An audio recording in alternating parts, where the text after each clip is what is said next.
Yeah, yeah, yeah. Gasto dinheiro espécie, não confio em nenhum banco. Ela senta em mim, não confia em nenhum banco. Tô de Nike vestindo meu manto, bebendo whisky de canto. As pedras no caminho, coloquei nas minhas joias. Tô brilhando tanto, é impossível de ignorar. Do palco agitando a party, dreads balançando tipo um Rastafari. Eu tava na pior aflito, no corre suando litros.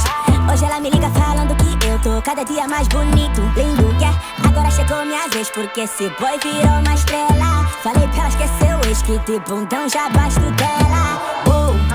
É fogo na party, gelo no pulso, sentando essa mami, dá aulas e curso, é fogo na party, gelo no pulso, sentando essa mami, dá aulas e curso, yeah. Fazer grana é o hobby, e o deles é falar de nós, né, de hoje, yeah. Mas se eu piar como é bonde, vocês vão amarelar tipo emoji. Eu lançar nova onda, são vários clones. E quem mais fala mal é quem mais consome. Tá ligado que a inveja é o pior mal do homem. Tá com meu nome na boca e o meu som no fone. Esses manos sempre testam minha paz, esses manos sempre testam minha paz. Cê tem zero fundamento e quer tratar comigo. Se depender de mim, você vai tratar sozinho. Porque eu, só sei correr atrás do money. Fiz um show ontem, taquei fogo na party, yeah.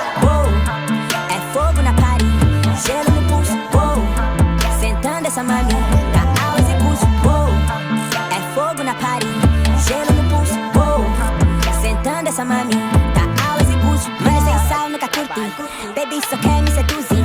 Ela tipo use e abuse, se show de batom na peita da Gucci. Matando a cena sem rastros, fiz 10 mil sem gastos. Falo 3 línguas apenas, português, inglês e francos. Eu digo fé em Deus, grana na conta, pra mim, pros meus, nada me assombra.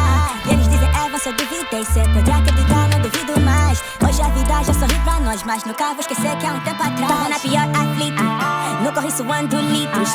Hoje ela me liga falando que eu tô cada dia mais bonito. Lindo, yeah, agora chegou minha vez, porque esse boy virou uma estrela. Falei pra ela esquecer o ex, que de bundão já basto dela.